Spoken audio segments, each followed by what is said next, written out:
time on the Gadget Show WebTV, I have a look at the new Nintendo games from this year's post-E3 event in London, John gets to grips with the Acer Revo, and we'll update you with the latest tech news.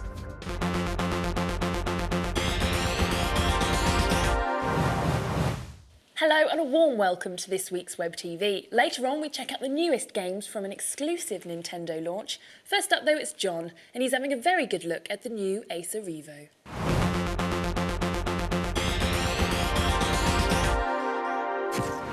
Netbook fever has been raging for the last year or so, but we may soon be about to see a rash of net tops. Like netbooks, these are cheap, lightweight, compact computers, but instead of being designed to be carried around in your bag, they're designed to sit at home on your desktop.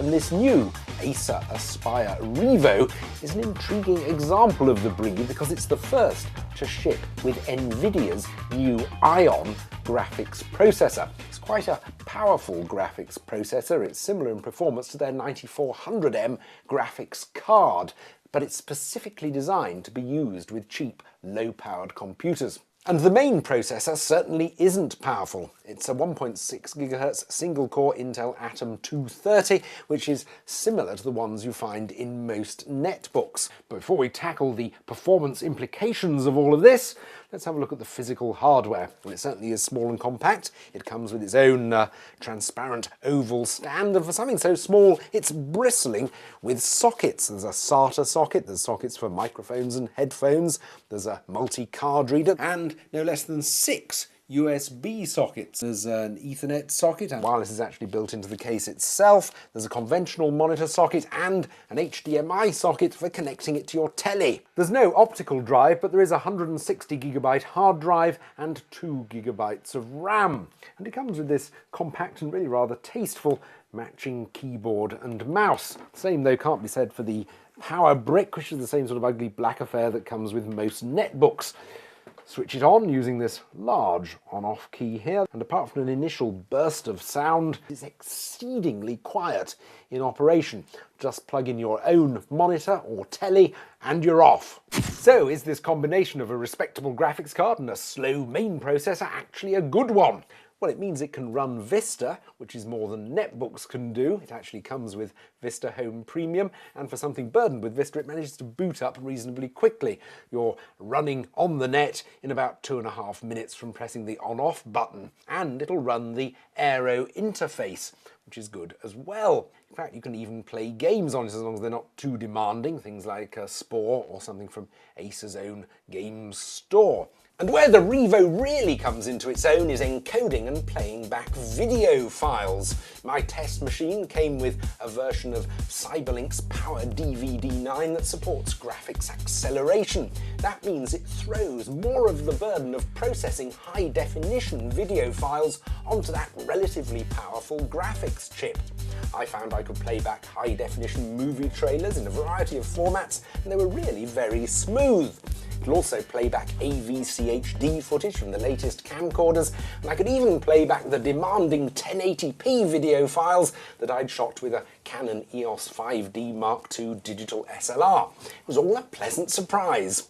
You do have to make sure you've got the right type of software that supports graphics acceleration for the files you want to play. For example, I found playing back MKV HD files a bit more difficult. I had to download a particular piece of software called Media Player Classic and configure it quite precisely to get proper playback.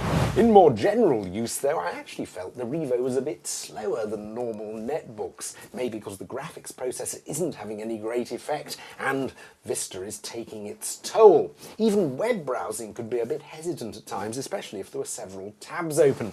So the Revo isn't going to replace a more powerful PC if there's multitasking to do. However, it is very small, very quiet, very economical and very reasonably priced, and you can stick it onto the back of LCD monitors and tellies using a standard Visa mount. So it would make an excellent living room PC to be used for a bit of normal computing, but also for the playback of surprisingly demanding media files. So last week was a big week for Apple with the annual Worldwide Developers Conference. They announced their brand new iPhone 3GS, and if you're wondering what the S stands for, it stands for speed. Yes, the new handset is 2 times faster than the original models, comes with an improved camera and can record video. However, this new announcement has caused a bit of a backlash within the iPhone community, as O2 will not be allowing existing iPhone customers to upgrade their handsets for free like last time.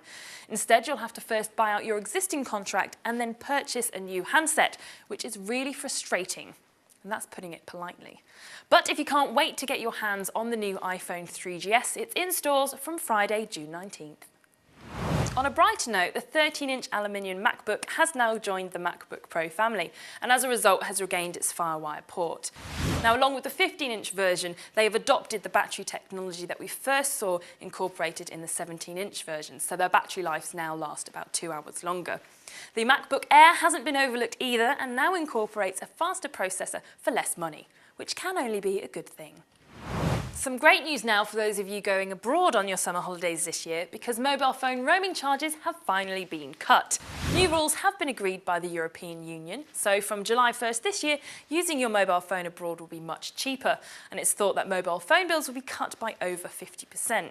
So using June's exchange rate, sending a text from abroad should now cost you around 9 pence pre-tax in comparison to the current 28 pence, and making a call from your mobile phone will be capped at 39 pence, and you'll only be charged around 18 pence to receive calls. So great news for those of you who want to touch base with your mates back in the UK and brag about how good the weather is. And the good news doesn't just end with sending texts and making calls from abroad, because roaming charges have also been cut from £1.44 per megabyte downloaded to just 85 pence, which is definitely going to help with those bills. And for those of you who are likely to get carried away twittering on the beach, there is an automatic cap of around £43 to prevent any nasty shocks when you get home. This, of course, you can opt out of. Right, time now to find out what goodies Nintendo have in store for us over the next few months.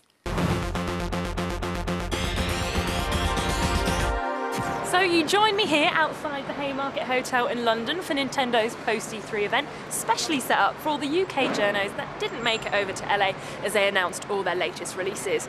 Now, I've got it on good authority that all their newest games are downstairs on show for me to try out, so let's go inside and take a look.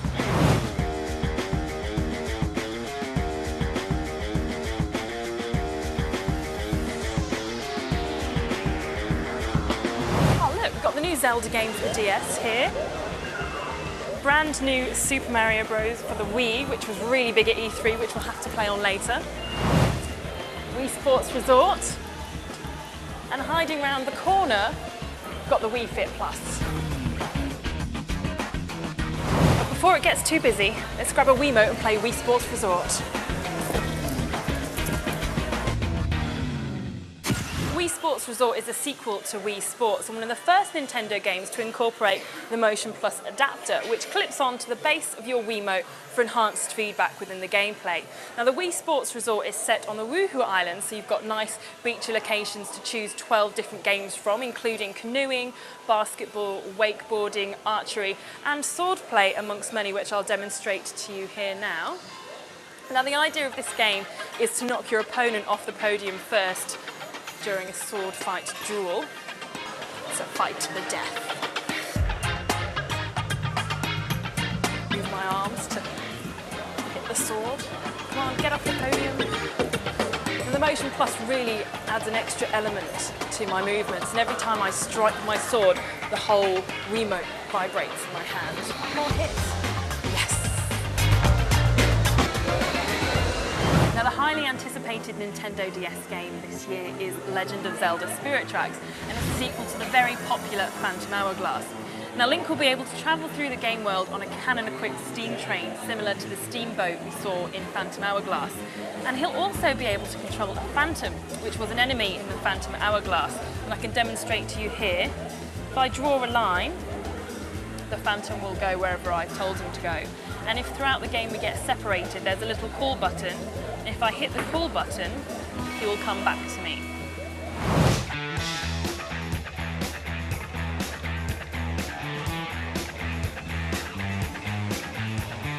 I been playing on the brand new Wii Fit Plus, the sequel to the very successful Wii Fit. It includes 12 new balance programs as well as 6 training and yoga activities.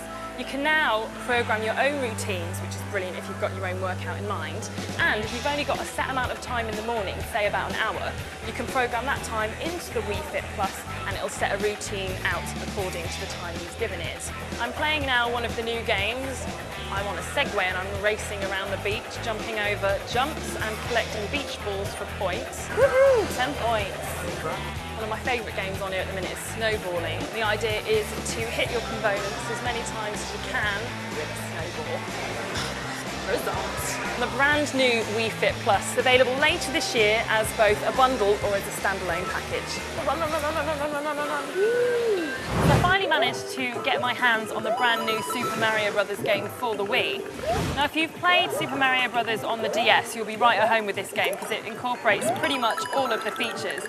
But the newest, as my personal favourite, is that you can incorporate all 4 players at the same time. So if you've got your mates round, you can all play using the different characters, Mario, Luigi, Toad, all at the same time without having to wait your turn. And like Super Mario Yoshi's World, if you hatch a Yoshi, you can ride on his back and continue the levels there. Now, as we've seen here today, Nintendo have some great new offerings to keep us entertained throughout the rest of the year. And I don't know about you, but I can't wait to get them home and play them in the comfort of my own living room. Because let's face it, it's a bit embarrassing flapping your arms around in front of these lot. Well, unfortunately, that's it for this week's WebTV. I know, it's very, very sad. But remember, we're here every week, even when the Gadget show is off air. And remember to keep an eye on our website for exclusive videos and blogs. You can also keep up to date with us by following our daily posts on Twitter.